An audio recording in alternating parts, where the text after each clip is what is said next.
Eh bien, bonsoir à tous. On se retrouve pour le 11e podcast de la Forge du Vide. On a passé la barre des 10 la semaine dernière et on continue encore une fois. Le but, c'est quand même de pouvoir continuer encore et encore, hein, parce que il y a une statistique qui dit que la plupart des podcasts n'atteignent même pas l'épisode 8 et que je crois 99% n'atteignent même pas l'épisode 20. Donc moi, je me suis dit, j'arrête pas. J'arrête pas tant que je suis au moins pas arrivé, je sais pas, à l'épisode 100, je vais pas continuer indéfiniment. Si ça marche pas, mais moi j'aime bien ça en fait. Et je fais ça parce que juste, je l'aime bien. C'est un truc qui me détend beaucoup. Et en fait, je me suis rendu compte que c'est un truc pour lequel j'avais aussi un peu une sorte de petite fierté, pas malsaine, mais une forme d'amour pour moi. Je me suis dit, putain, je suis quand même fier quand même de faire ça, de faire mes petits podcasts. Tu vois, c'est-à-dire que genre chaque semaine, je me pose et puis je parle de trucs comme ça et puis ça m'aide moi, ça aide les gens, on m'en parle aussi un peu autour de moi. Il y a pas beaucoup de vues, mais c'est pas ça qui compte. Ce qui compte, c'est que juste avant tout, je l'aime et que je prenne du plaisir. Et en fait, c'est là, du coup, en faisant ça, que je me suis dit, ouais, c'est quand même pas mal. J'ai le droit, en fait, d'être fier de ça, quoi, tu vois. Et en fait, j'ai repensé à quand même pas mal de choses de ma vie et je me disais, bon, bah, ok, de quoi je peux être fier réellement, en fait. Et je me suis rendu compte que la question, c'est plutôt en quoi je peux m'aimer, en fait. En quoi réellement je peux avoir un amour pour ce que j'ai fait. Et cette question, elle est vachement liée à la question, on va dire, de la dernière semaine, la question du coup du perfectionnisme, qui est plutôt la question là de un peu une forme de haine de soi qui va être comblée par le fait de vouloir faire toujours plus, toujours plus, toujours plus. Là, du coup, pour rester un peu, on va dire, dans cette veine-là, on va parler aujourd'hui justement de apprendre un peu à s'accepter, apprendre à s'aimer, du problème de la société en fait qui est très poussé sur justement une forme de idéalisation autour surtout de la beauté, du succès et de pas mal de visions de la vie. Donc on va parler un petit peu de tout ça. Et on va essayer quand même de pouvoir un petit peu juste encore une fois discuter. Le but de ce podcast là, c'est de pouvoir vraiment juste se poser. Voilà, c'est que encore une fois, vous êtes là en train de marcher, de promener votre chien, de faire à manger ou quoi que ce soit, juste vous avez un petit temps comme ça, juste de battement et vous voulez un petit peu vous reposer ou prenez une petite tisane et puis voilà quoi, n'hésitez pas. Vraiment, n'hésitez pas juste à vous mettre tranquille. En tout cas, moi, c'est toujours ça pour moi, c'est toujours un petit moment de détente. Alors, on va commencer parce que je sais que je parle beaucoup, mais j'ai toujours pas commencé à dire une seule chose par rapport à ce sujet.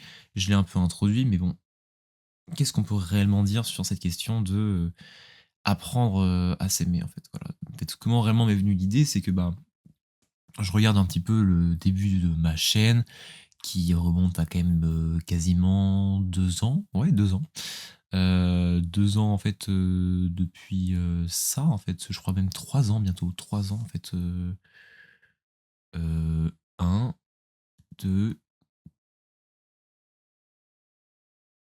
2 ans oui. J'ai eu peur, je me suis dit waouh 3 ans, 3 ans c'est énorme en fait, c'est énorme.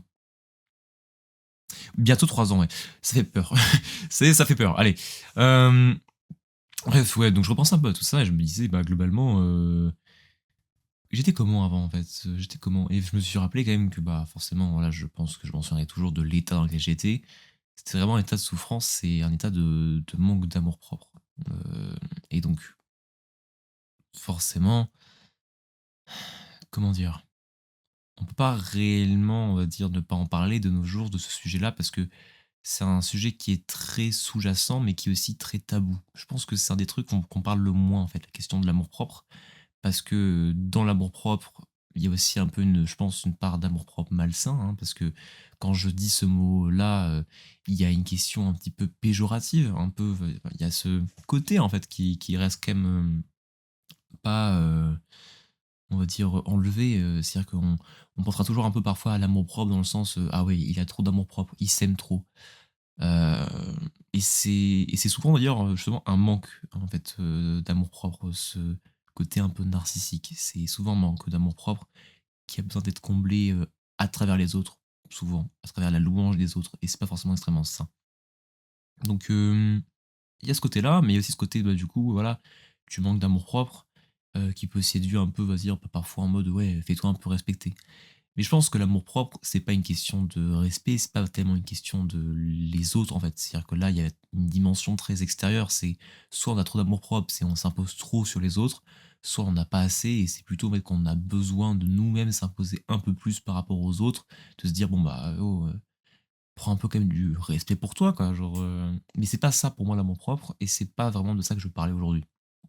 Même si en soi, on peut un petit peu en parler, le but, c'est que on fasse aussi, je pense, une petite distinction entre l'ego et l'amour, en fait, réellement. Parce que je pense que dans l'ego, il y a une part aussi de manque d'amour, en fait, et quand je repense, du coup, forcément, au passé, je sais très bien que moi, c'était pas une question d'ego, c'est surtout une question de manque et que, bah, aujourd'hui, je me sens bien plus, complet, en fait, bien plus, entier. Il y a un sentiment vraiment de plénitude et forcément, en fait, je me suis dit: «Bah, pourquoi pas en parler aujourd'hui?» Pourquoi pas en parler? Parce que, bah, récemment, je me suis rendu compte que, ouais, je suis sur la bonne voie, en fait, pour devenir, l'homme que j'ai envie de devenir. Pour moi, c'est jamais, atteint et ce sera jamais atteint. C'est, chaque jour, en fait, je vais toujours progresser, que ce soit aujourd'hui ou dans 10-20 ans, en fait, même quand je serai peut-être posé, que j'aurai trouvé, la femme que j'aime, ça et tout, que je serai vraiment, avec elle, et qu'il y aura tout qui sera bon, on pourra se dire: «Ah bah, c'est bon, il a réussi». Mais pour moi, c'est jamais réussi. Il y a toujours une question de continuer à pouvoir avancer et en l'occurrence aussi de pouvoir continuer à pouvoir s'aimer plus et pour moi, il y a une grande part de bonheur, de paix, de joie et de don, surtout pour les autres, qui se trouve en fait, dans l'amour-propre, dans un sens entre guillemets «plus parfait», en tout cas plus équilibré. C'est-à-dire ni dans un excès, ni dans un manque.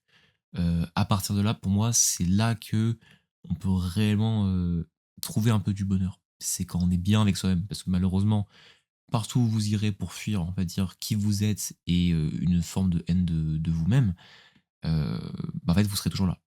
Vous pourrez jamais réellement, fuir qui vous êtes et donc c'est pour ça que, bah, en fait, il faut, vitalement, en fait, c'est très important, apprendre à s'aimer et c'est pas facile, encore moins de nos jours et c'est pour ça, du coup, qu'on va un peu en parler aujourd'hui.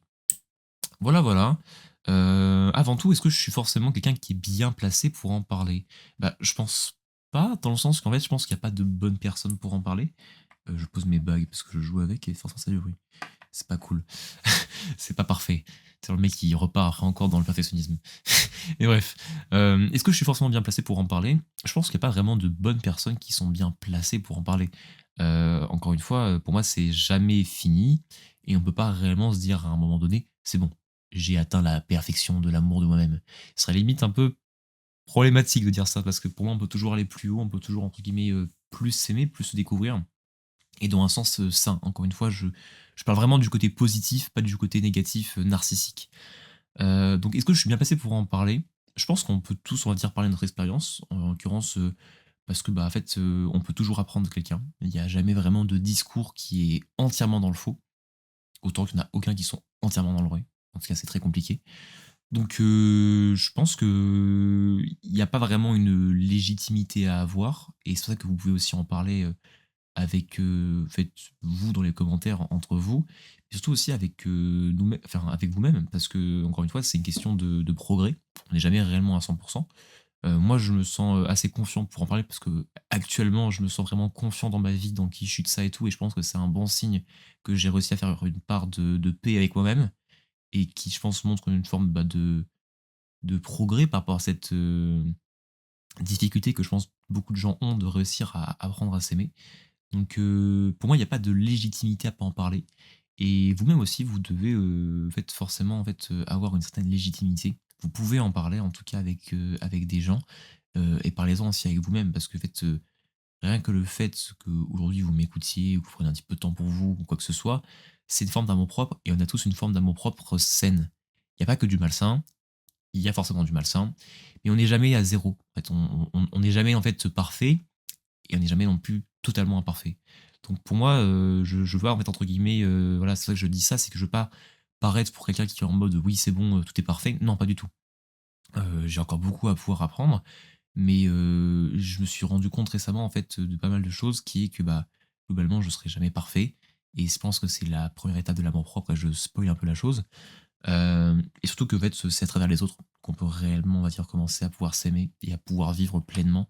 heu, parce qu'en fait, vu qu'on est imparfait, on aura besoin forcément des autres et ça, je l'ai déjà dit la semaine dernière. Donc bref, commençons un petit peu, et donc on va un peu, juste parler un peu de la société qu'on a de nos jours. Vous êtes forcément déjà au courant, en fait, de quoi je vais parler et je vais pas vraiment, je pense, trop m'étaler là-dessus parce qu'il y a pas vraiment beaucoup de contenu. C'est juste que globalement, vous savez, en fait, de quoi je vais parler. On est dans un monde qui réellement est vraiment forgé par l'image. C'est-à-dire que nos téléphones sont avant tout visuels. C'est-à-dire qu'en fait, on va voir, voir, voir et beaucoup voir. Il y a une partie d'auditif, mais ça, en l'occurrence, c'est pas réellement ce qui compte le plus. Souvent, ce qui compte, c'est vraiment ce que tu vois sur les réseaux. Et ce qu'on voit sur les réseaux, c'est de la perfection. On va dire que, à part quand vous regardez juste simplement des mèmes ou des vidéos comme ça, vous voyez souvent des vidéos où juste vous avez un point de vue extérieur. Vous regardez la caméra ou vous écoutez un podcast, bien évidemment, ça marche aussi et vous dites: «Cette personne-là, elle est parfaite». Heu, En l'occurrence, là, je pensais un peu à la question du podcast, à la question, voilà, de la vidéo, de la citation qu'on peut voir sur Instagram, du petit post du mec qui te dit, en fait, «Continue à être discipliné», de ça et tout. Ça, c'est un grand rôle, on va dire, pour, beaucoup de personnes par rapport à leur amour-propre. Mais on va venir juste après à la question de, «Je ne suis pas assez actuellement». D'abord, je pense que ce qui est assez intéressant et pourquoi c'est un peu une sorte de tabou l'amour-propre, c'est surtout la question de la beauté. Je pense que ça pourrait faire vraiment un podcast entier, même une vidéo entière, la question de la beauté parce que, c'est un sujet qui est assez compliqué. Hem, Tout le monde de nos jours est soumis un peu à ça. Quand je dis tout le monde, c'est pas pour généraliser, mais pour dire quand même qu'une grande partie d'entre nous sont un petit peu, on va dire, en train de subir ce fait que il y a un éloge à la beauté qui, de toute façon, est là depuis la nuit des temps. On aime le beau, c'est naturel, on est attiré par le beau. Mais les réseaux sociaux ont fait que c'est, devenu limite un business. Sur TikTok, les algorithmes, en fait, comment c'est programmé, il y a pas encore pas si longtemps que ça, hein, c'était juste, il y a quelques années que j'avais vu ça. Ils sont programmés pour faire en sorte que, les personnes qui sont plus belles sont plus recommandées. Dans le fait de votre page TikTok, globalement, c'est fait pour que des gens beaux apparaissent. Parce qu'ils savent que ça vous fait rester plus longtemps. Donc ils vont analyser et vous juger, vous noter et comme ça après ils vont du coup, vous garder ou ne pas vous garder selon si vous êtes beau ou pas. Sur Instagram, c'est pareil. La plupart des gens sur Instagram ont des images parfaites, qui sont retouchées avec forcément le bon angle, la bonne lumière et on voit ça vraiment du côté masculin que du côté féminin. Je suis plus touché forcément en tant qu'homme par le côté masculin, mais si on parle aussi, on va dire, du côté, féminin, c'est je pense encore plus visible avec, la question de, le corps parfait. En fait, il y a beaucoup de complexes qui se sont, créés là-dessus. J'ai des amis qui m'en parlaient, de temps en temps. C'est un truc qui est assez récurrent de filles qui simplement n'arrivent pas à pouvoir aimer leur corps parce que en fait, inconsciemment, il y a cette, image du corps parfait avec, le ventre plat, mais en même temps, il faut aussi genre que quand même des formes. Donc en fait, parfois tu peux trouver genre trop maigre ou genre trop grosse et c'est très, très compliqué et c'est très répandu et donc ça, c'est on va dire le côté, on va dire, féminin. Encore une fois, je veux pas trop m'étaler là-dessus parce qu'en vrai, je m'y connais pas. Je parle simplement juste parce qu'on m'a raconté des choses comme ça et c'est vachement triste. Mais du coup, du côté aussi masculin, il y a ce côté-là avec, d'une part, la musculation. Il y a ce côté de se dire, en fait, j'aurai jamais un assez bon physique. On peut le voir, en fait, dans l'inflation qu'il y a des physiques. C'est un truc que j'avais vu, sur internet qui m'a fait beaucoup rire. Si on regarde le physique des super-héros dans les années 2000, en l'occurrence, par exemple, Spider-Man, il est là dans son miroir, en fait, il est en mode: «Waouh, en fait, depuis quand j'ai des muscles?» En fait, si on compare à des genres personnes de nos jours, on se dit un peu: «Mais attends, mais il est pas non plus genre, si musclé que ça» et pour autant, en vrai, si, il est quand même musclé, il a un physique athlétique. Mais, de nos jours, on est tellement habitué à avoir des physiques comme ça et à avoir des physiques qui, en vrai, sont bien, vraiment dans des bons physiques qui sont beaux à voir, qu'en fait, on se dit: «C'est un physique lambda» et encore une fois, le truc, c'est que ce n'est pas un physique lambda parce que votre page Instagram est faite pour vous ressembler et vous pouvez peut-être, par exemple, en tant que mec, penser que tout le monde est musclé, alors qu'en fait, pas du tout. Moi, à ma fac, je sais que je suis dans les rares mecs qui font, on va dire, un peu de la musculation. Moi, en l'occurrence, je fais de la calisthenics, c'est la même chose globalement, juste et je sais que, en fait, voilà, je suis un des rares à avoir un plutôt bon physique et j'en suis assez content, j'en suis assez fier. Il y a pas de honte à devoir le dire et il y a pas non plus d'orgueil comme ça, dedans, juste c'est normal, quoi Et en fait, pourtant sur les réseaux, bah, en fait, je vois tout le temps des mecs musclés, je me dis: «Waouh, ce mec-là, il a un physique de malade, ce mec-là, en fait, il fait des figures en calisthénie que j'arrive pas du tout à faire, j'ai tellement de retard, quoi que ce soit», et je me dis: «Oh putain, mais waouh, je serai jamais vraiment parfait, quoi», tu vois? Et la vérité, c'est que oui, c'est la triste réalité, mais en fait, on ne sera jamais parfait. Par exemple, si je reste un peu dans la question du body dysmorphia et de cette question-là, pendant très longtemps, j'ai eu, un souci avec ma taille. Taille, en l'occurrence, donc du bassin, parce qu'en fait, j'ai un physique, assez, large, on va dire. Genre génétiquement, j'ai un peu le physique, trapu. C'est-à-dire que en fait, je n'ai pas une taille fine. Il y a des mecs qui ont une taille fine et qui donc forcément, en fait, ont ce côté, on va dire, un peu plus, élancé, un peu plus, fin, sec. Alors que moi, j'ai plutôt, on va dire, ce côté un peu plus, massif, même pour un mec qui fait alors de la calisthénie. On dit souvent que j'ai un physique, on dit que j'ai un physique où genre je suis assez énorme. Alors je suis pas non plus, un tank. Je sais que globalement, j'ai un physique assez large et pendant très longtemps, je me suis dit: «Mais en fait, j'ai pas une taille fine, je me sens gros, quoi que ce soit, il faut que je sèche», et j'ai séché, séché, séché, séché. Même pendant là, l'été, à un moment, j'ai quand même perdu quasiment 5 kilos pour des raisons, extérieures, hein, parce que je travaillais en restauration, donc pas d'inquiétude par rapport à ça, j'ai pas non plus fait une sèche ou genre, eu, un souci de malade. Et en fait, je me suis rendu compte que je pourrais jamais changer ça parce que simplement, bah, ça ne se change pas. C'est au niveau osseux, et donc en fait, j'ai dû accepter ça. Je me suis dit: «Bah, ouais, c'est comme ça que je suis», et maintenant mon physique, je l'ai accepté. Je me suis dit: «Bah, il y a pas à vouloir changer ce qui est inchangeable», et ça, malheureusement, c'est que c'est compliqué à accepter. Il y a beaucoup de choses où on peut se dire, bah, en fait, c'est facile de dire ça, mais malheureusement, en fait, c'est extrêmement dur d'apprendre à aimer, en fait, ce qui, nous semble, on va dire, un peu aussi extérieur. J'ai envie de pouvoir un peu rester largement, pas vraiment pendant beaucoup de temps sur la question du physique, parce que je trouve qu'elle est ultra intéressante avant de passer, à autre chose. Mais même aussi au niveau des normes de la beauté, il y a, beaucoup de mouvements, on va dire, de nos jours qui vraiment démontrent ce fait de société, qui est que globalement, les gens ont beaucoup de mal à pouvoir s'aimer.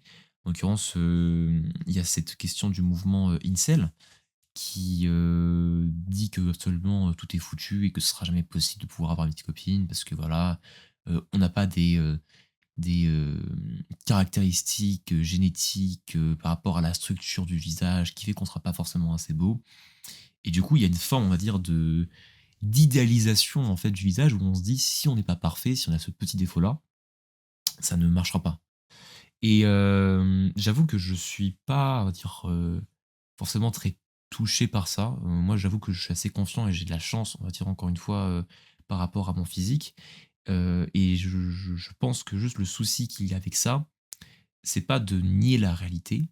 C'est sûr que malheureusement, on ne choisit pas notre génétique.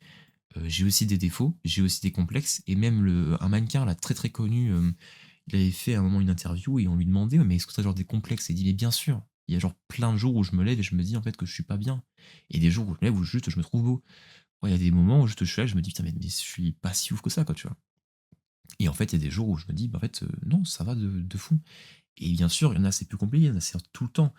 Mais le truc, c'est qu'encore une fois, il y a cette idéalisation que je pense beaucoup de nos grands-parents, de nos parents aussi, n'avaient pas. Et c'est réel, hein, mais c'est vrai que je pense qu'on se posait moins cette question-là de la beauté physique à l'époque.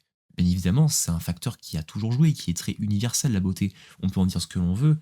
Le beauty privilege, donc le privilège d'être beau, il est réel. Il est 100% réel, et ça, pour le coup, ça se voit, en fait. Donc, faut pas non plus le nier.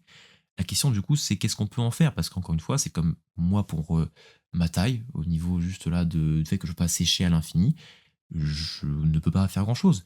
Et pareil pour, le visage. Il y a des choses que simplement moi non plus, voilà, j'ai des petits complexes, je peux pas y faire grand-chose. Et au final, la question qui est que il faut l'accepter. Et pour certains, ce sera quand même plus facile, pour d'autres, ce sera plus compliqué. Mais le souci, c'est qu'on pourra rien y changer. Du coup, la deuxième chose que j'ai envie de pouvoir un peu quand même parler par rapport à tout ça, c'est la question de la pression, on va dire, par rapport à la vie. On est dans un monde qui veut aller extrêmement vite, ça je pense que tout le monde le sait, avec, les études, avec en fait quasiment absolument tout. Le monde veut aller vite, le monde veut tout de suite, et le monde veut cette perfection en fait qui est autant enfin, désirée et idéalisée rapidement. On n'a pas cette envie en fait de prendre son temps et de se laisser un peu vivre.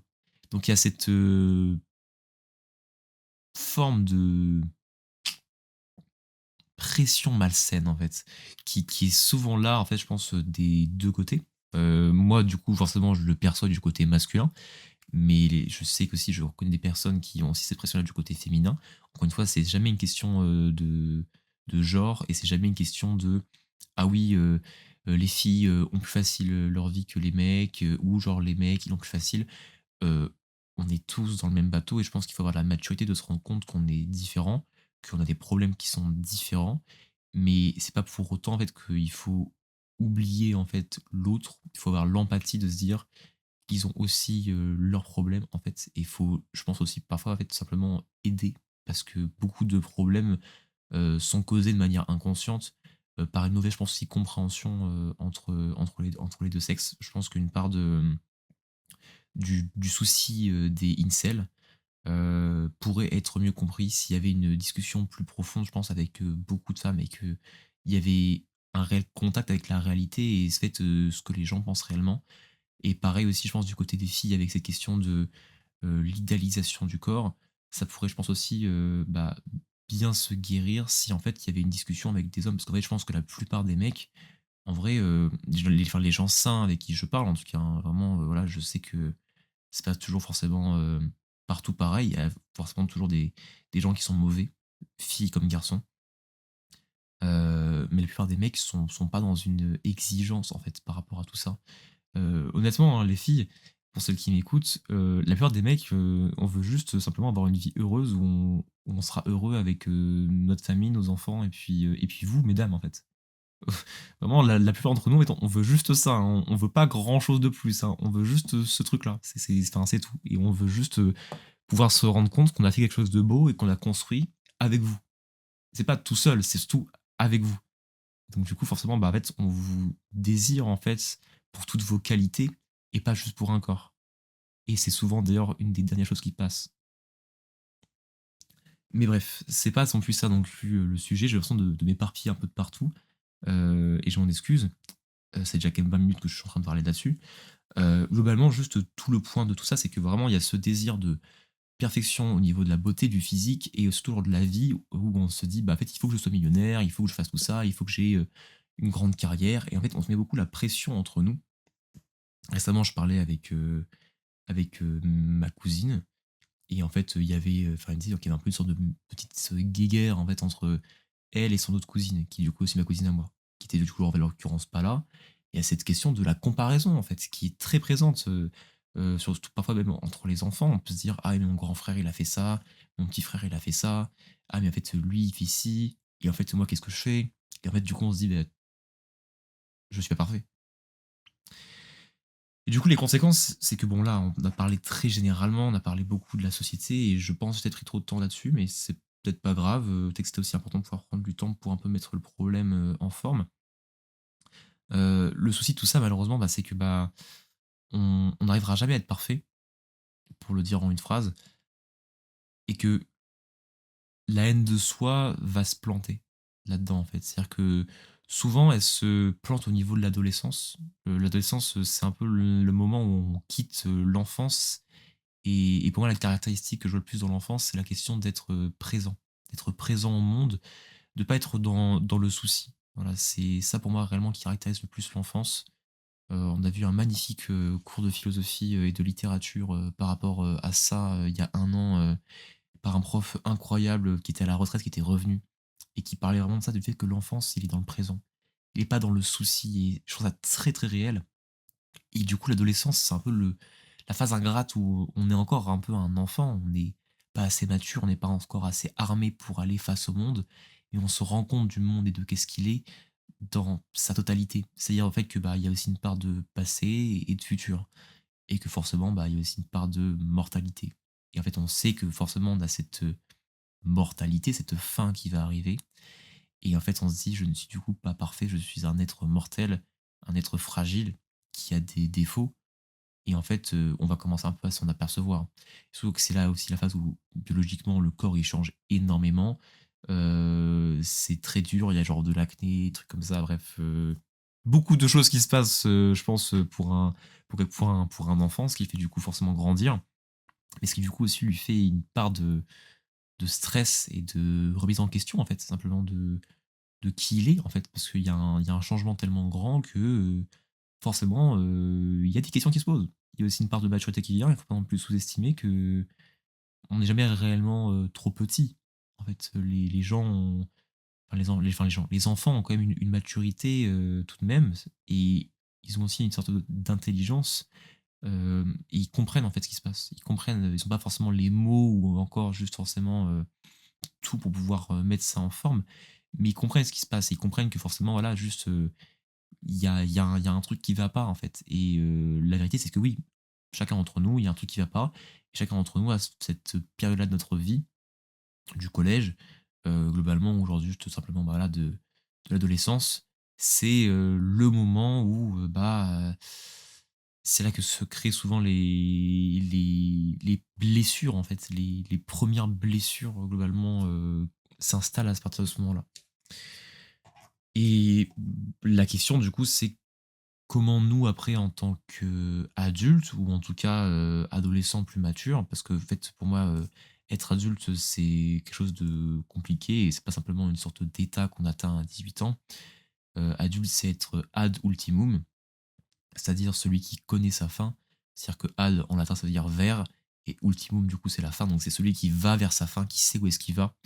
Donc, on n'est pas forcément encore tous adultes, mais juste comment donc on fait pour pouvoir grandir, guérir la blessure, ce qui justement en fait peut nous permettre à pouvoir devenir aussi adulte, quoi, de se dire en fait voilà qui je suis et voilà où je veux aller. Parce que pour se diriger dans la vie, il faut d'abord savoir de où est-ce qu'on vient. En l'occurrence, il faut du coup bah, là regarder la blessure, savoir où est-ce qu'on est, pour du coup se repérer sur la carte, et savoir où est-ce qu'on va, maintenant pouvoir se diriger vers la destination. Donc là, j'ai dit beaucoup de choses actuellement, il y a beaucoup d'éléments. J'ai essayé de pas trop parler de moi parce qu'on m'avait dit que j'avais passé beaucoup de temps à parler de moi, mais que j'ai encore trop blablaté sur pas mal de choses. Au moins, il y aura un peu du contenu.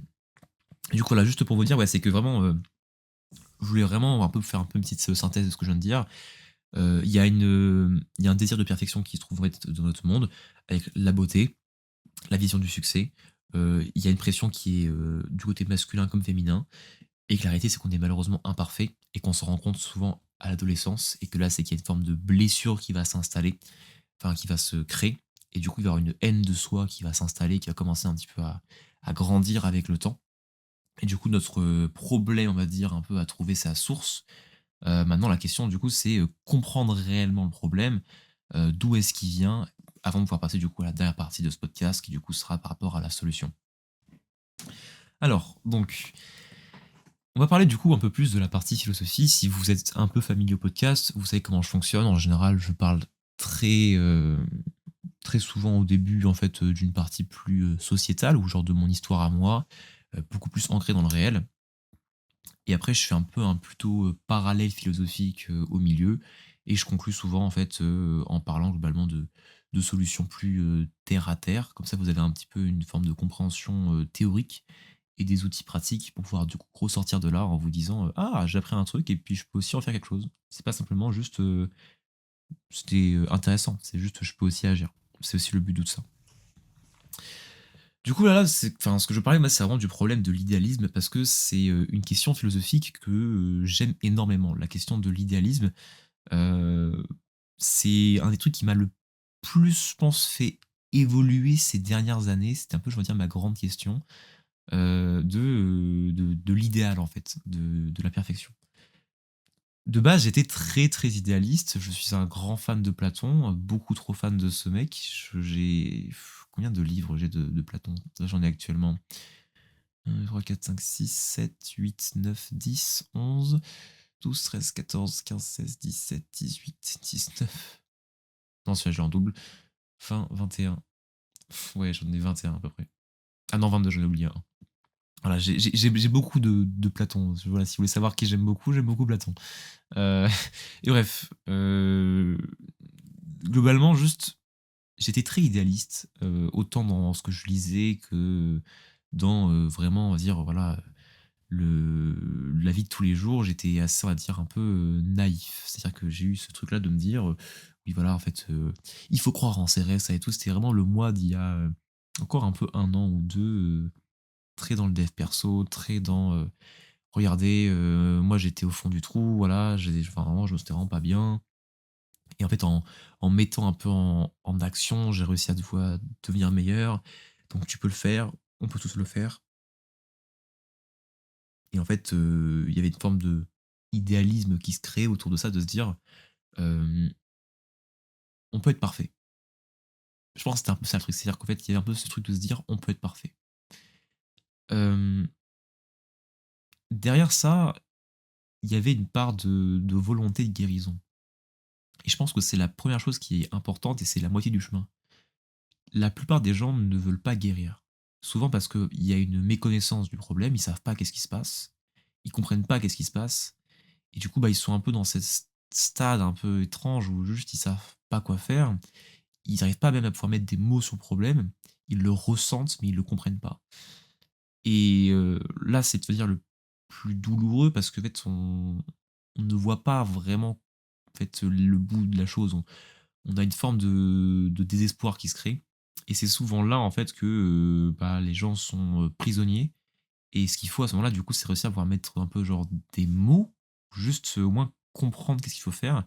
Et à partir de là, quand on comprend à peu près, faut pas forcément avoir un point de vue fixe, on peut commencer du coup à guérir un peu les blessures qu'on a intérieurement et commencer un peu doucement à apprendre à s'aimer. Et donc, forcément, à partir de tout ça, moi je me disais vraiment, oui, en fait, on peut y arriver, on peut y arriver à pouvoir guérir entièrement. La balafre finira par disparaître et puis ma peau sera encore une fois parfaite comme avant et je serai parfait. Et en fait, je serai vraiment genre sans imperfection.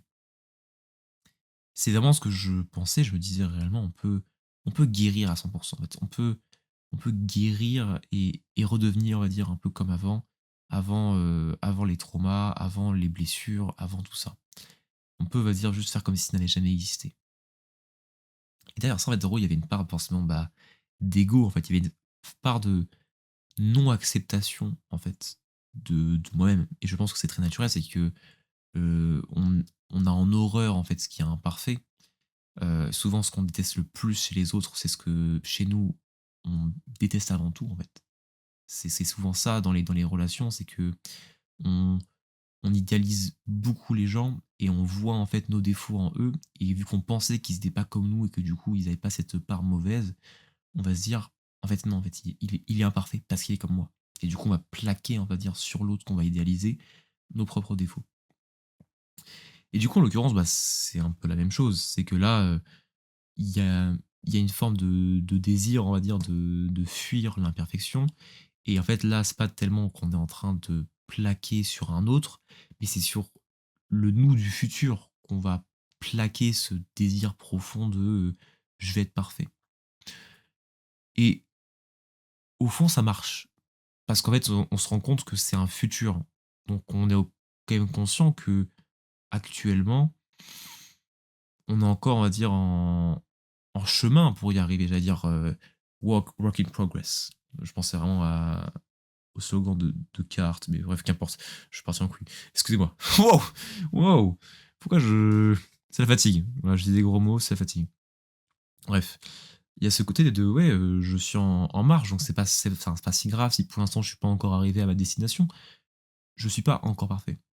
Et ça marche pour un temps. C'est-à-dire qu'en fait, on va juste se dire voilà, je suis en train de guérir, c'est bien. Et là, c'est l'étape numéro 1. C'est-à-dire que. Enfin, l'étape 0, c'est celle de je ne comprends pas ce qui se passe. Étape numéro 1, c'est j'ai compris ce qui se passait.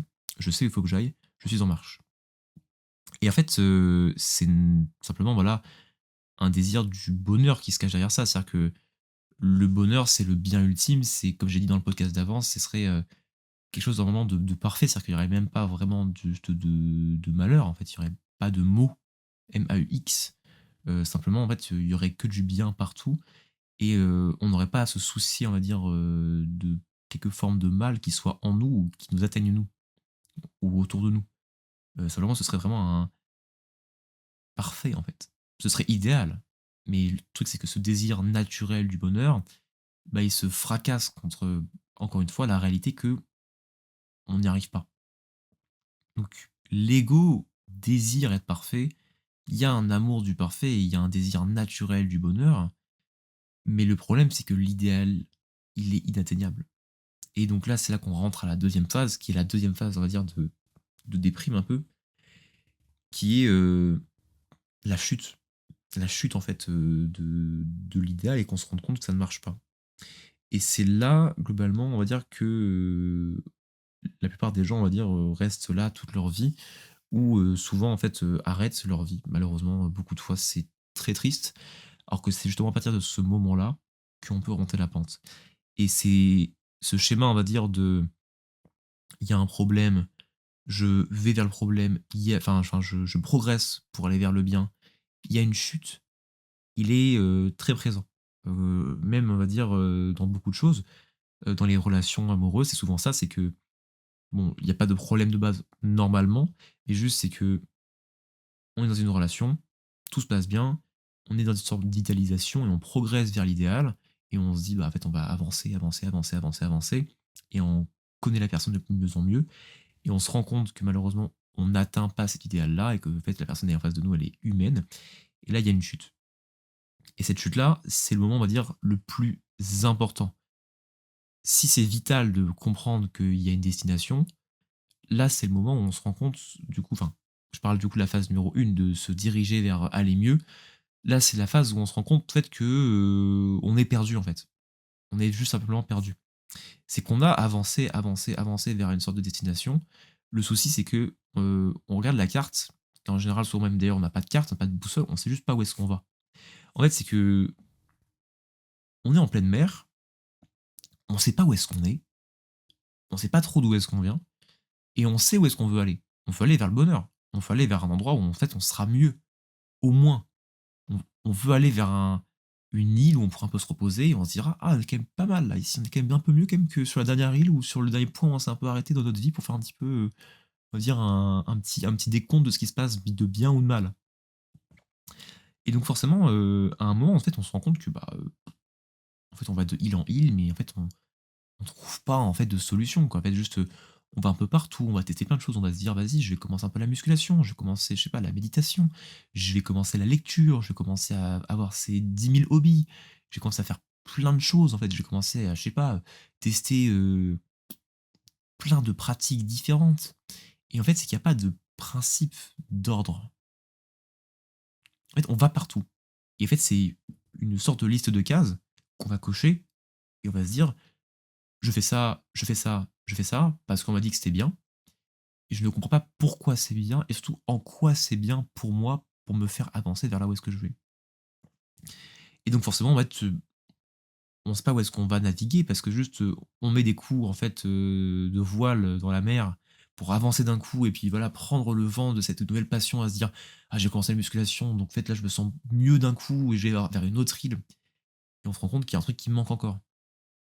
Et là du coup on ressent encore la douleur de l'imperfection qui est du coup après, appelée à être comblée par une autre passion. Donc on va aller, je sais pas, faire un autre truc, on va se dire: «Non, c'est mon mental», donc je vais aller méditer et puis hop, je vais partir vers d'autres trucs. Et donc en fait, on navigue dans cette mer et au final, on s'épuise beaucoup parce que on se rend compte simplement que c'est un petit peu absurde. On se dit: «Beh, ça mène à rien, j'essaie quasiment de faire tout, mais il y a toujours un truc qui manque. Parfois je me sens heureux, parfois je me contente avec ce que j'ai et c'est très, très bien, mais j'arrive pas à voir où est-ce que je vais globalement, juste là, je suis perdu. Je suis en pleine mer, je suis perdu». Et le souci, c'est que, bah, on n'a pas réellement de carte et on sait pas vraiment d'où est-ce qu'on vient. Et c'est pourtant, on va dire, les 2 choses les plus importantes. Premièrement, du coup, il faut qu'on là, on comprenne un peu où est-ce qu'on est actuellement dans notre vie. Il faut qu'on se positionne. Quelle est la phase de ma vie où je suis actuellement? À partir de là, on peut un peu retracer quel est notre parcours. Donc on se dit: «OK, je suis allé sur cette île-là, j'ai essayé ça, j'ai essayé ci, ça a pas marché. OK, maintenant, je voulais un peu enfin, je remonte du coup dans cette phase où j'ai compris qu'il y avait un souci, et que du coup j'ai commencé à agir. Maintenant, du coup, il faut que je remonte un peu à la phase d'avant, la phase où je ne comprenais pas le souci, où j'ai, on va dire, pas vraiment défini mon problème et que le problème était palpable. Là, il est encore palpable, mais du coup, qu'est-ce qui allait pas à ce moment-là? De où est-ce que ça vient, on va dire, réellement, on va dire, cette, blessure qui continue encore, on va dire, de couler et qui a pas encore, on va dire, guéri, quoi, qui est pas, enfin, qui a pas disparu.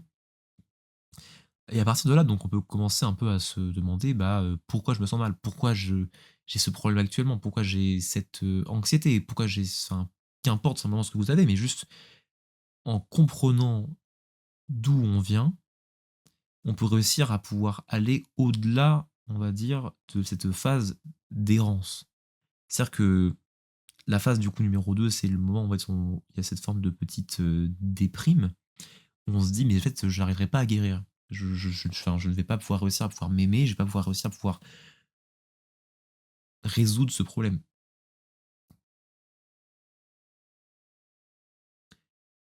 Et c'est un peu bête, mais c'est très similaire, on va dire, à un problème de philosophie.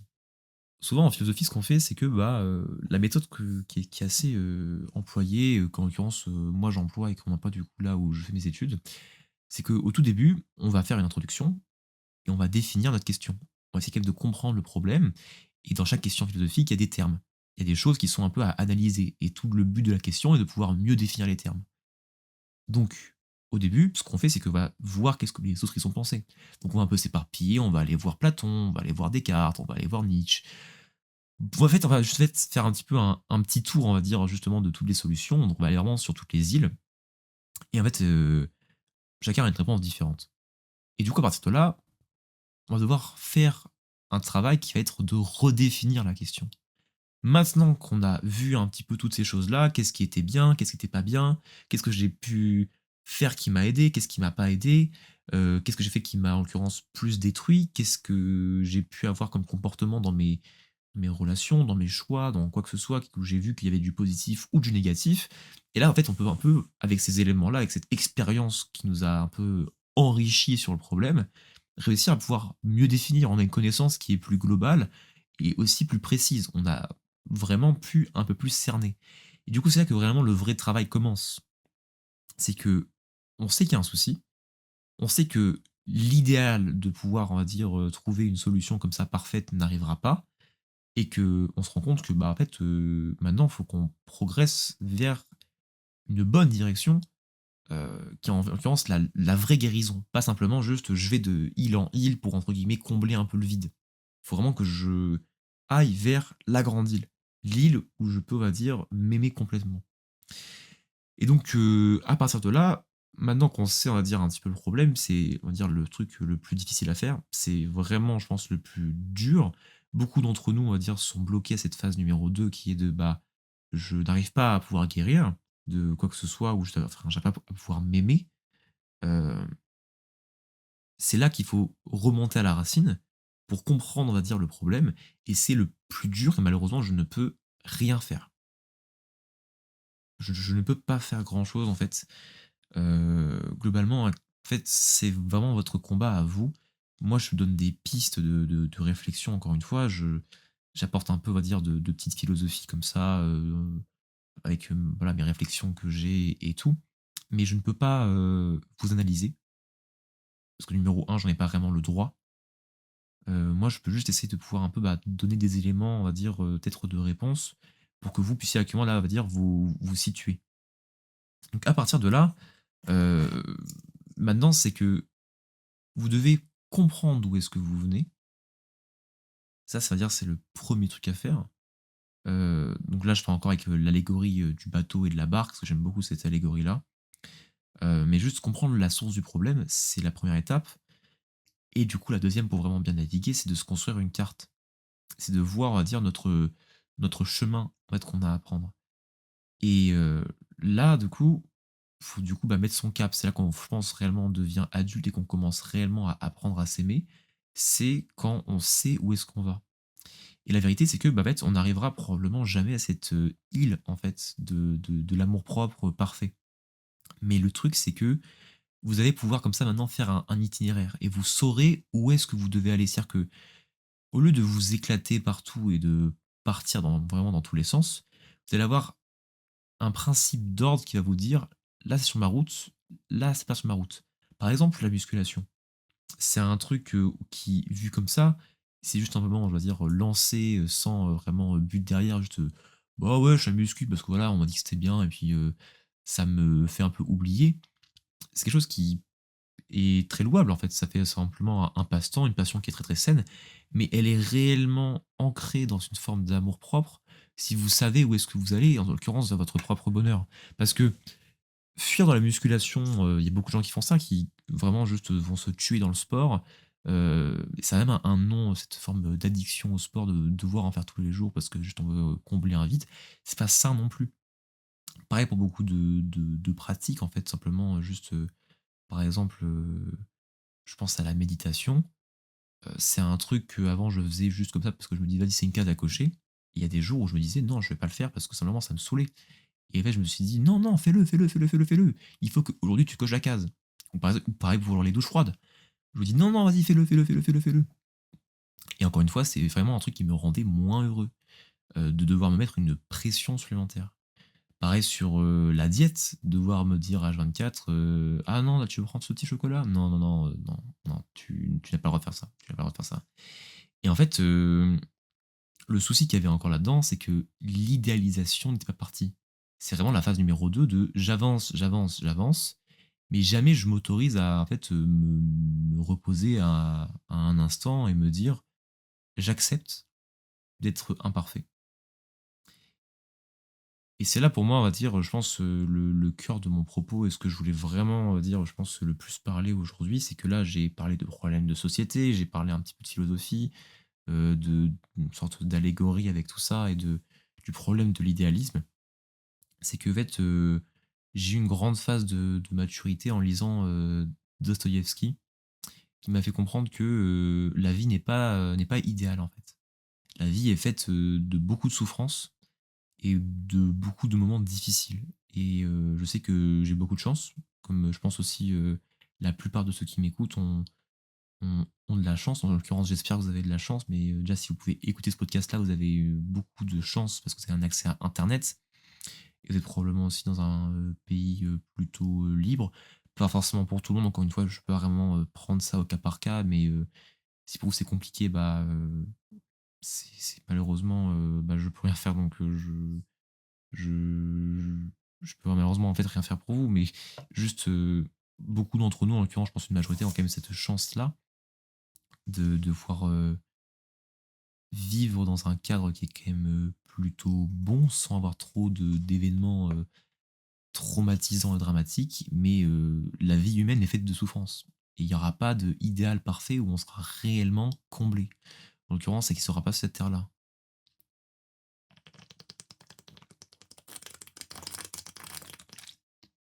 Ah par contre ça, boire de l'eau, ça c'était vraiment, oh parfait.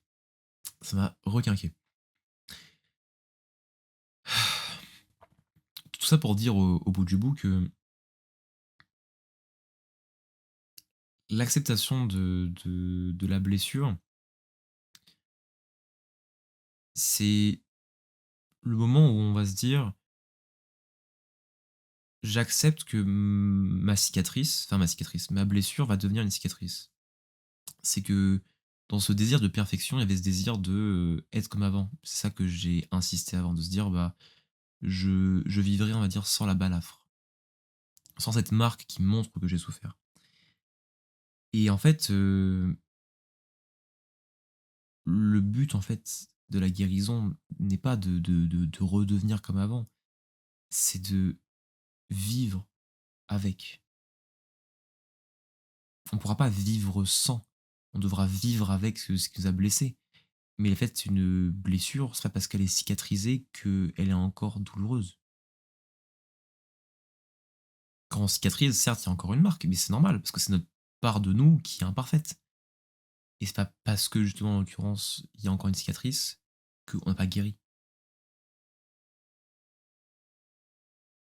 Moi, pendant très, très longtemps, je sais que j'ai eu des problèmes avec, la pornographie. Je pense que c'est ma plus grande bataille que j'ai pu avoir et aujourd'hui, bah, là, ça fait quasiment 2 mois, hein, sans 2 mois sans et c'est une fierté de me dire: «Putain, en fait, j'ai réussi à m'en sortir», alors qu'avant, c'était extrêmement dur, en fait. C'était extrêmement dur et là, me dire aujourd'hui, en fait, oui, ça fait 2 mois, ça fait waouh, c'est possible.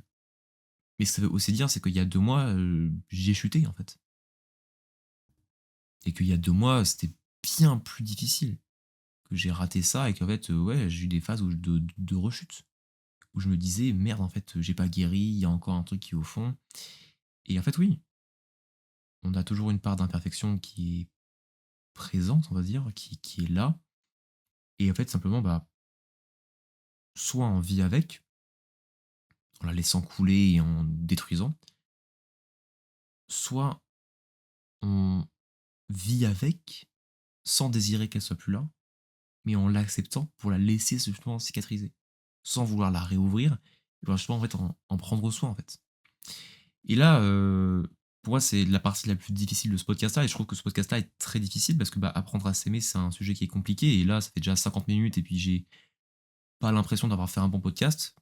J'ai quand même le posté parce que bah, en fait il faut savoir accepter qu'on fait pas forcément tout parfait. Euh, mais globalement, on, on peut pas vraiment avoir de recette miracle, je pense, pour s'apprendre à s'aimer et pour comprendre la source du problème. Moi, j'ai voulu, dans ce podcast-là, on va dire, parler un peu de mon ressenti actuel, de je me sens bien de ça et tout. Et ce que je pense, là, je vais faire là sur les dernières minutes, des trucs qui, je pense, m'ont le plus aidé, qui m'ont apporté vraiment le plus de joie.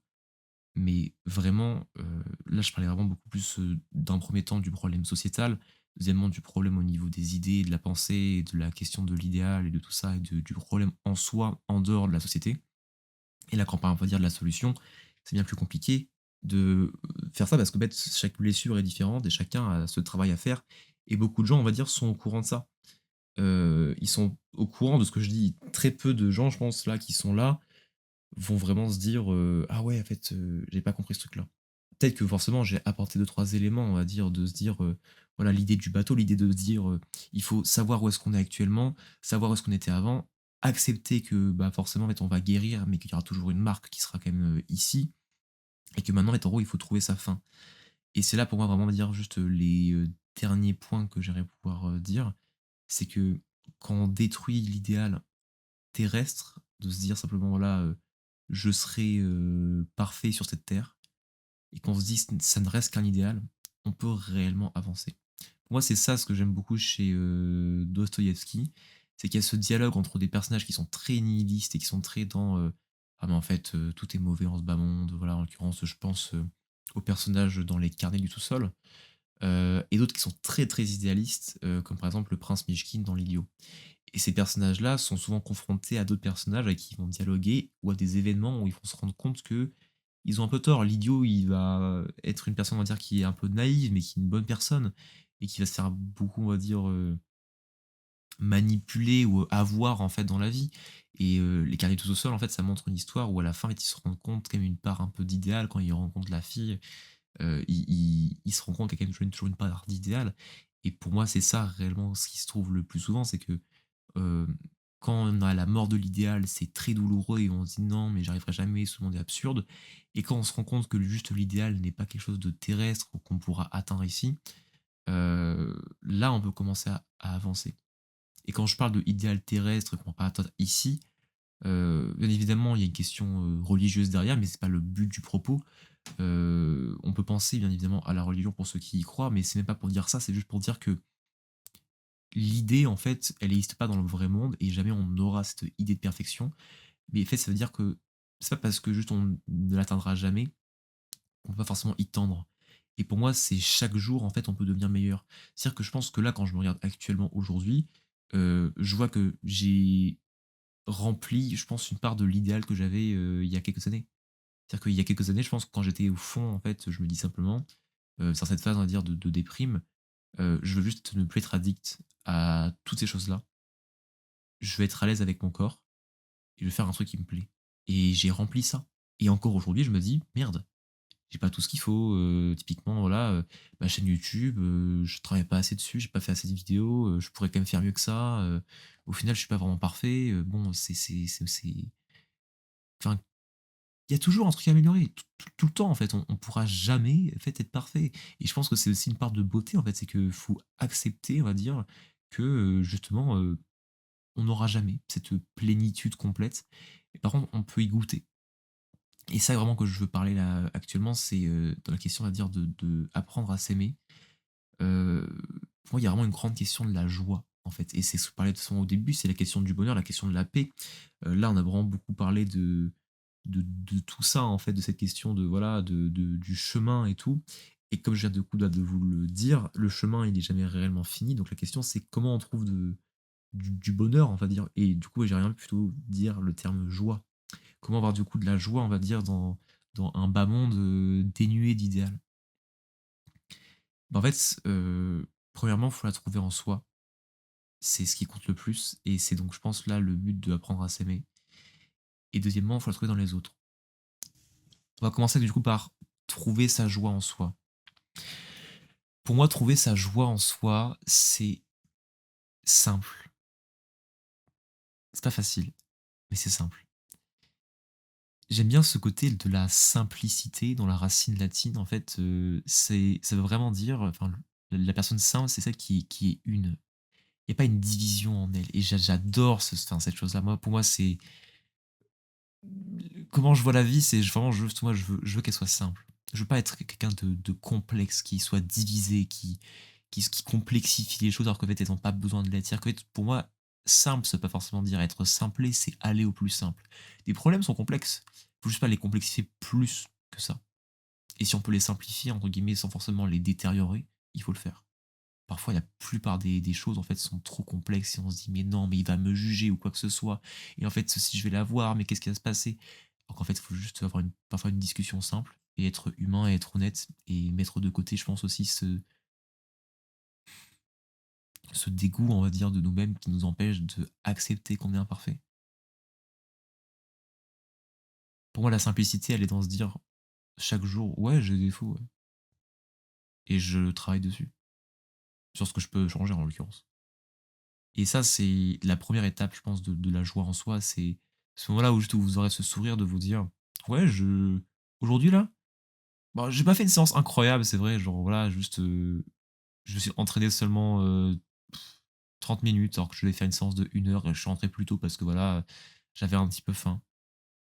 Et de base, j'avais pas envie de venir et je suis quand même venu pour faire une séance de 1 heure, enfin de 30 minutes en l'occurrence.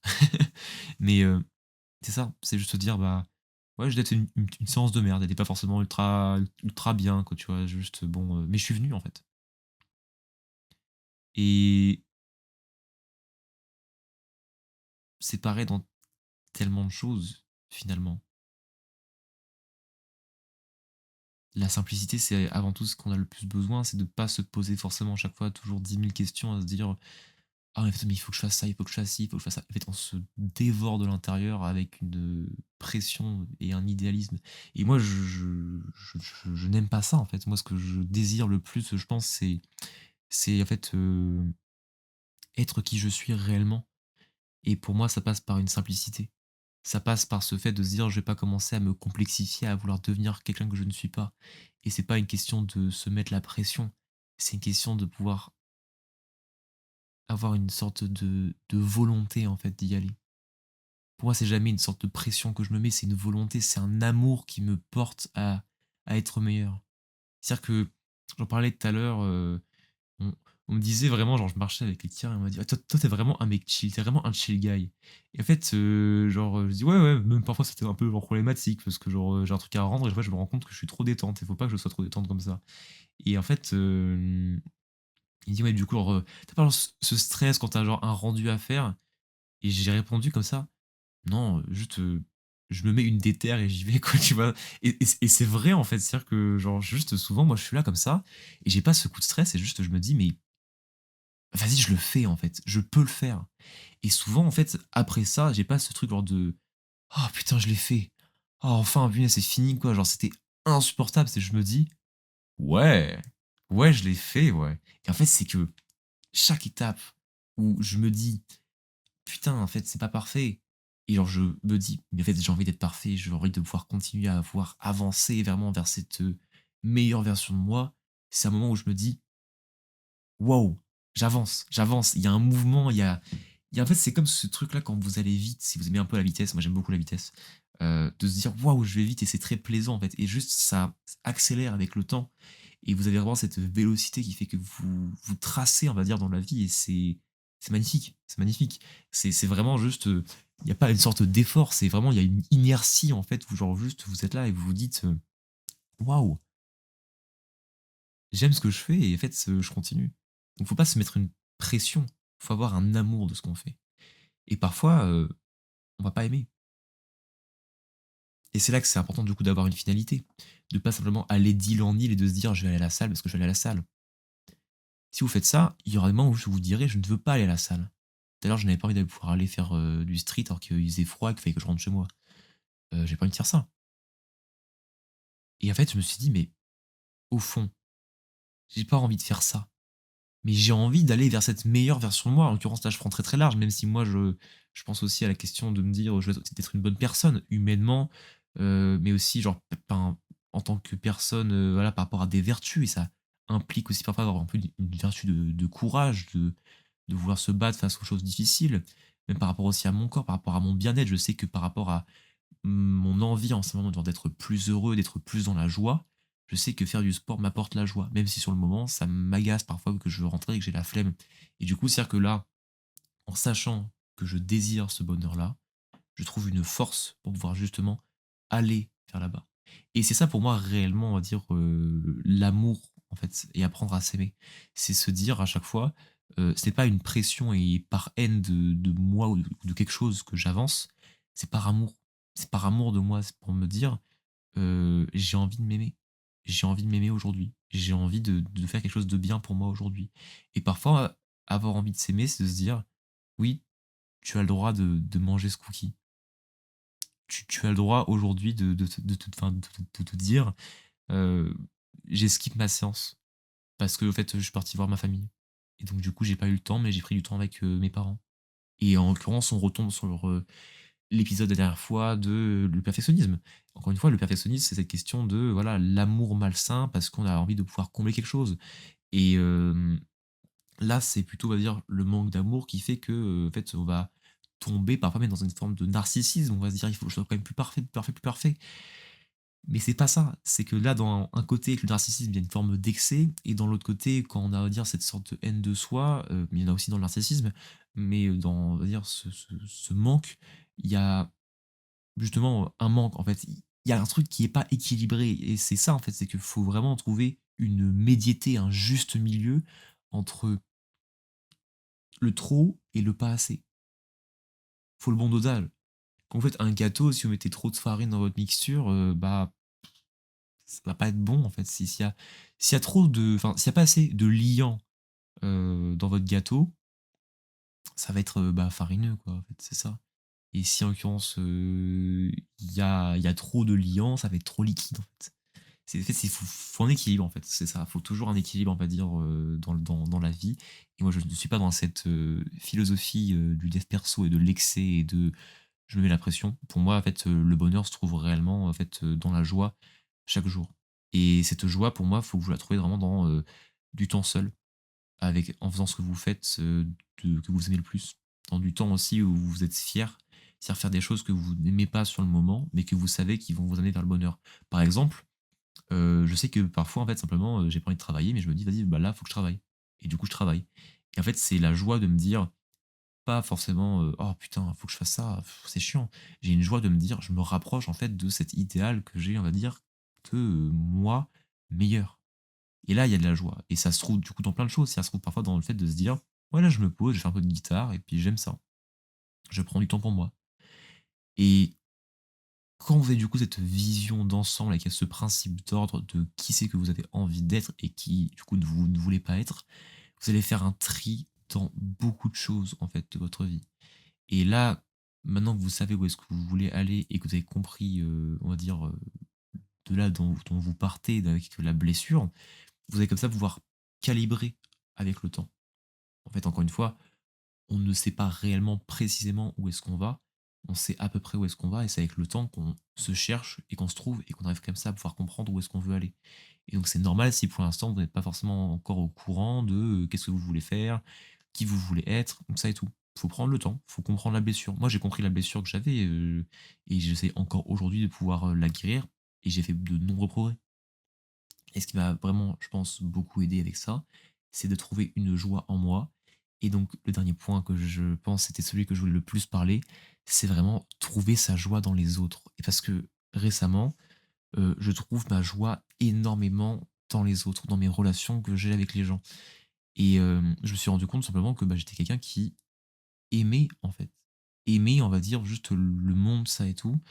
Et que je ne suis jamais autant heureux que quand je suis là avec, des gens que j'aime.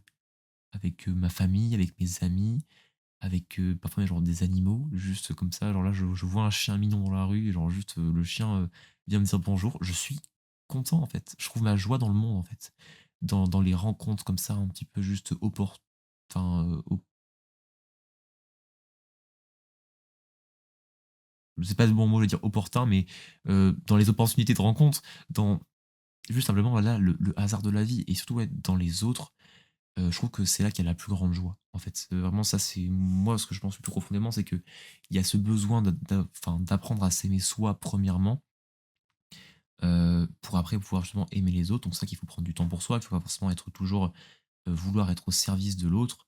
C'est important de pouvoir justement, voilà, se donner. C'est aussi, je pense, comme ça qu'on trouve aussi beaucoup de joie, c'est dans la relation de don et aussi de savoir aussi recevoir. Recevoir de l'aide par rapport, en l'occurrence, à notre blessure, par rapport à ce qu'on a envie de pouvoir guérir. Heu, Ça, c'est ultra important de justement recevoir de l'aide, d'en donner.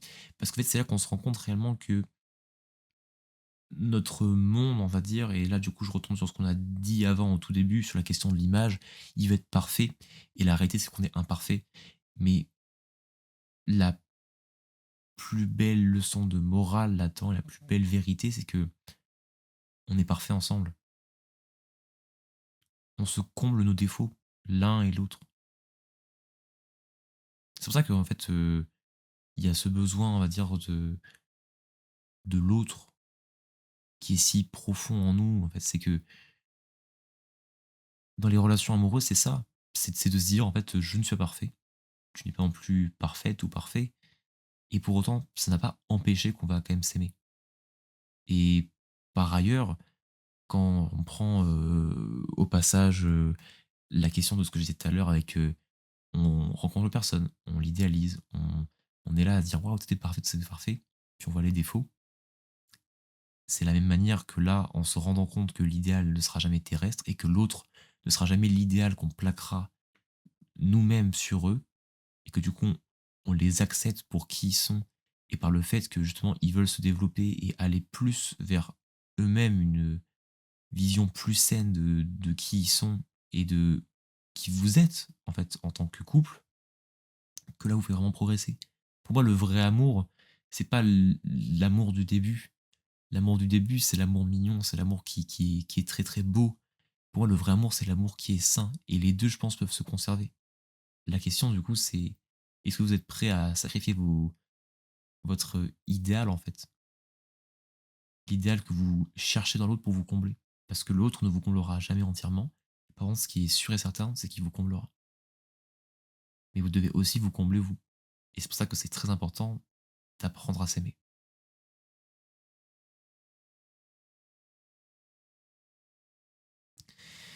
Voilà, c'est, je pense, la fin de ce podcast. On a fait 1h10. C'était un quand même plutôt beau morceau. Je vais pas non plus, je pense, m'étaler plus que ça.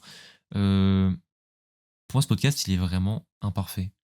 Je me rends compte que voilà, j'ai dit beaucoup de choses, que ça manque sûrement de structure et que quand je le réécouterai, je me dirai oula, c'était vraiment, vraiment imparfait. J'ai parlé de beaucoup de choses au début, de la société, mais j'ai pas fait non plus beaucoup de liens.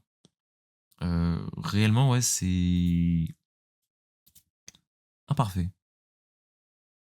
Mais comme je l'ai dit au tout début, j'aime bien faire ce podcast. Et c'est pour ça que je vais le poster et que c'est bien en fait de se dire que bah, globalement, voilà, ce que j'ai fait n'était pas forcément parfait. Voilà. Sur les réseaux sociaux, encore une fois, on n'est pas des êtres qui sont sans défaut. Beaucoup d'entre nous, en fait, ont besoin de s'en rendre compte, je pense. Et rendez-vous en compte aussi. Quittez un petit peu les réseaux de temps en temps. Moi, j'ai fait une pause pendant 8-9 mois des réseaux, ça m'a fait tellement de bien. Vraiment, apprenez à vivre un peu aussi avec vous-même. Ça, c'est pour moi, je pense, apprendre à s'aimer, c'est apprendre à vivre avec soi-même. C'est ça. Ouais, partout où vous irez, vous serez toujours là. Donc, prenez du temps pour vous. Vraiment, ça, c'est. De nos jours, on sait pas trop vraiment trop quoi faire parfois. Faut se dire, je sais pas, vous avez envie de pouvoir apprendre à jouer de la guitare, mais jouer de la guitare, c'est probablement genre la meilleure chose à faire, en fait. C'est juste de se dire, attends, je veux faire ça. Non, mais j'ai qu'une vie, en fait. Donc, bien sûr que oui, je vais le faire. Et vraiment, c'est ça. Moi, c'est vraiment. Il faut vraiment retenir une chose, c'est vraiment prenez du temps pour vous. Apprenez à vous connaître, apprenez aussi à accepter qui vous êtes dans vos défauts, dans vos blessures, ça et tout. Ça, c'est réellement pour moi ce qui est le plus important. Et deuxièmement, soyez courageux. Voilà. Et je sais que si vous êtes encore là aujourd'hui en train de m'écouter et que vous êtes sur le podcast et que vous êtes courageux euh, et que vous allez y arriver en fait. Faut juste pas désespérer, faut toujours garder un peu une part d'espoir et se dire qu'en fait on arrivera à pouvoir avancer. Bref, pour le prochain podcast, je sais pas vraiment trop quoi je vais parler, donc je vous laisse un peu décider sur le sujet. J'hésitais en fait entre être libre dans un monde d'esclaves, parler donc en l'occurrence de l'aliénation des réseaux sociaux, de tout ça en fait, des drogues. Donc on va dire, c'était plutôt on va dire un truc pour guérir de ses addictions. Voilà, je pense que je parlais beaucoup en l'occurrence des jeux vidéo, de la pornographie et de vouloir combler un vide. Ce qui sera du coup, on va dire encore une fois parallèle avec ça. Vu que, en fait, je pense que la plupart des choses qui nous arrivent dans nos troubles, c'est ce qui est visible, c'est le symptôme, mais c'est pas réellement ce qui est sous-jacent, ce qui est la source même. Donc voilà, on va pouvoir, je pense, parler de ça. Ce serait intéressant de pouvoir du coup aborder cette question-là de la liberté, en fait, en gros, comment être réellement libre, aussi d'un point de vue de la pensée, de ça et tout. Donc ça, c'était une idée que j'avais comme podcast, mais encore une fois, j'en ai quand même tellement à chaque fois parce que bah, là, c'était cette question de l'amour propre qui m'était venue, que j'avais envie de pouvoir en parler. Mais si vous avez d'autres idées, n'hésitez pas à les partager. Voilà, voilà, un podcast encore une fois imparfait, mais bon, c'est en forgeant qu'on devient forgeron. Alors, un podcast de plus, et puis quand peut-être j'en aurais fait 100, peut-être que je serais un petit peu mieux. Bref, en tout cas, passez une agréable soirée, passez une très bonne journée pour ceux qui m'écoutent plus tôt dans la journée. Voilà, moi je vais sûrement aller travailler encore un petit peu mes vidéos et aller dormir. Voilà, parce que le sommeil, c'est important. Bref, reposez-vous bien, et puis bah, prenez soin de vous. Des bisous.